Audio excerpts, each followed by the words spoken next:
कुमारिल भट्ट 7वीं शताब्दी के एक बहुत ही प्रसिद्ध भारतीय दार्शनिक थे।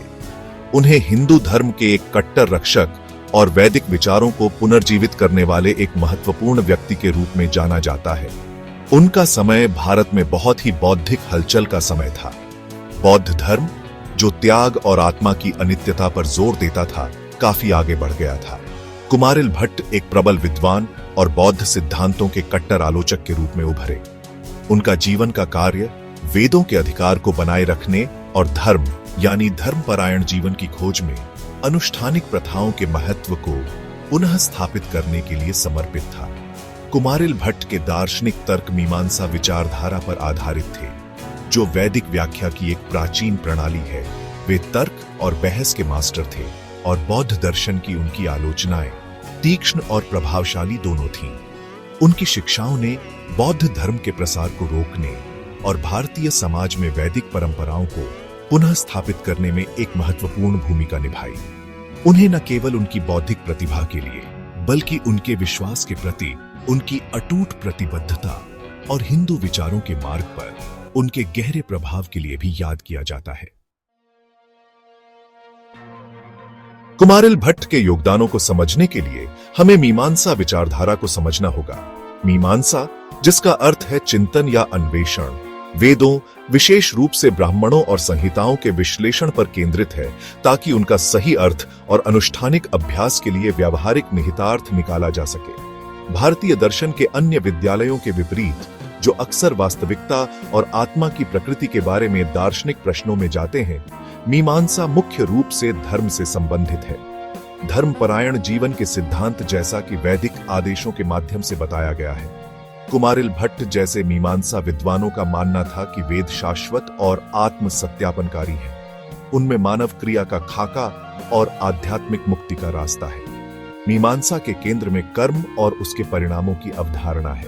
इस विद्यालय के अनुसार हर क्रिया कर्म उत्पन्न करती है, जो व्यक्ति के भविष्य के पुनर्जन्म और उन जन्मों में उसके अनुभवों को निर्धारित करती है।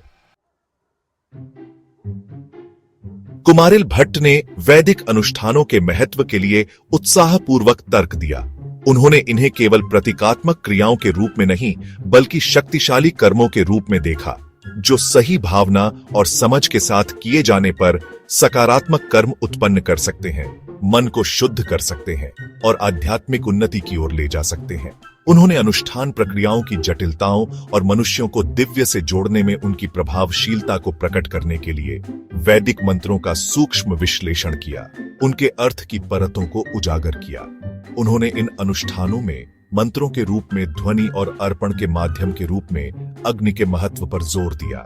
उन्हें मानव भावनाओं को ब्रह्मांडीय शक्तियों तक पहुंचाने के लिए शक्तिशाली माध्यम मानते थे।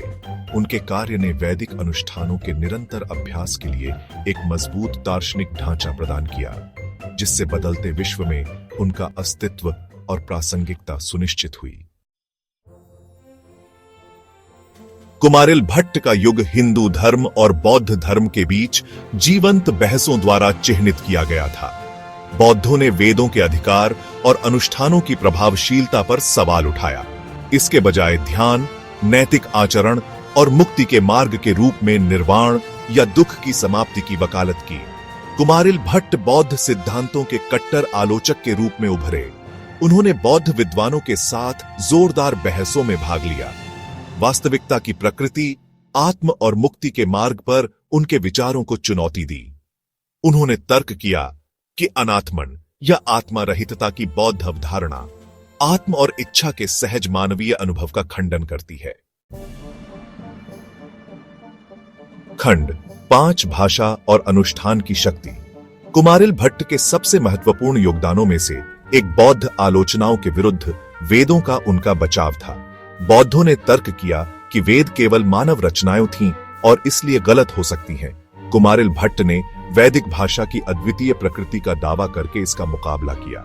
उन्होंने प्रस्तावित किया कि वेद अपौरुषेय थे, किसी भी मानव द्वारा रचित नहीं, और उनकी ध्वनियां स्वाभाविक रूप से उनके अर्थों से जुड़ी हुई थीं। इसका मतलब था कि वैदिक मंत्रों में एक अंतर्निहित शक्ति थी जो मानव रचना से परे थी। उन्होंने आगे तर्क दिया कि वैदिक अनुष्ठानों की प्रभावशीलता केवल क्रियाओं में ही नहीं बल्कि मंत्रों के सटीक उच्चारण और प्रदर्शनकर्ता के अटूट विश्वास में निहित है। वेदों के दिव्य उत्पत्ति और शाश्वत प्रकृति को बरकरार रखते हुए कुमारिल भट्ट ने बौद्ध संशयवाद के लिए एक शक्तिशाली प्रत्युत्तर प्रदान किया। खंड 6 शास्त्रों के अधिकार की विरासत। हिंदू धर्म पर कुमारिल भट्ट का प्रभाव गहरा और दूरगामी था। वेदों और वैदिक अनुष्ठानों के उनके मजबूत बचाव ने इन परंपराओं को पुनर्जीवित किया और उन्हें बौद्ध धर्म द्वारा उत्पन्न चुनौतियों का सामना करने में मदद की। ध्वनि की शक्ति और अनुष्ठानिक अभ्यास के महत्व पर उनके जोर ने हिंदू समुदायों के भीतर गहराई से प्रतिध्वनित किया। उन्हें मीमांसा विचारधारा के अध्ययन को पुनर्जीवित करने का श्रेय दिया जाता है, जिसका वेदांत सहित हिंदू दर्शन के अन्य विद्यालयों के विकास पर स्थायी प्रभाव पड़ा।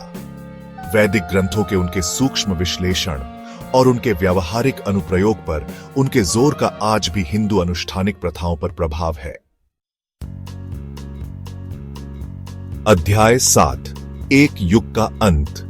कहा जाता है कि बौद्ध विद्वानों से उनकी ही भाषा में बहस करने के लिए कुमारिल भट्ट ने बौद्ध ग्रंथों में महारत हासिल करने की कोशिश की। हालांकि चूंकि वे एक ब्राह्मण थे, इसीलिए वे बौद्ध मठों में अध्ययन करने के पात्र नहीं थे। निडर ऐसा कहा जाता है कि उन्होंने एक बौद्ध शिक्षक से संपर्क किया और छात्र के रूप में प्रवेश देने का अनुरोध किया। शिक्षक ने उनके समर्पण को पहचाना, लेकिन परंपरा से बंधे होने के कारण इस शर्त पर उन्हें पढ़ाने के लिए सहमत हुए कि वह अपनी असली पहचान प्रकट नहीं करेंगे। कुमारिल भट्ट ने खुद को बौद्ध ग्रंथों में डुबो दिया, उनकी जटिलताओं में पारंगत हो गए। अंततः उन्होंने प्रचलित बौद्ध सिद्धांतों को चुनौती देने के लिए खुद को पर्याप्त आश्वस्त महसूस किया। अध्याय 8 कुमारिल का स्थायी प्रभाव। कुमारिल भट्ट का जीवन और कार्य विद्वत्ता, तर्क और अटूट विश्वास की शक्ति का प्रमाण है। उन्हें हिंदू धर्म के एक प्रबल रक्षक, एक अद्वितीय दार्शनिक और एक कुशल वाद विवादकर्ता के रूप में याद किया जाता है। उनका योगदान धार्मिक विमर्श के दायरे से परे तक फैला हुआ है। भाषा के महत्व, अनुष्ठान की शक्ति और प्राचीन ग्रंथों में गहरे अर्थ की खोज पर उनके जोर का भारतीय बौद्धिक विचार पर स्थायी प्रभाव पड़ा है। उनके कार्यों का आज भी विद्वानों द्वारा अध्ययन और बहस की जाती है, जो उनके विचारों की स्थायी प्रासंगिकता का प्रमाण है। खंड 9 निष्कर्ष, तर्क और विश्वास की विरासत। कुमारिल भट्ट की कहानी बदलते समय के सामने परंपरा को संरक्षित और पुनर्व्याख्या करने के महत्व की एक शक्तिशाली याद दिलाती है। उनका जीवन और कार्य जिज्ञासा की भावना और ज्ञान की खोज का प्रतीक है, जो हिंदू परंपरा के केंद्र में है। वे बौद्धिक प्रतिभा और अटूट विश्वास के प्रकाश स्तंभ के रूप में खड़े हैं। उनकी विरासत भारतीय दर्शन के इतिहास में अंकित है। उनकी शिक्षाएं विद्वानों और आध्यात्मिक साधकों की पीढ़ियों को प्रेरित करती रहती हैं। हमें तर्क की शक्ति, परंपरा के महत्व और सत्य की निरंतर खोज की याद दिलाती है।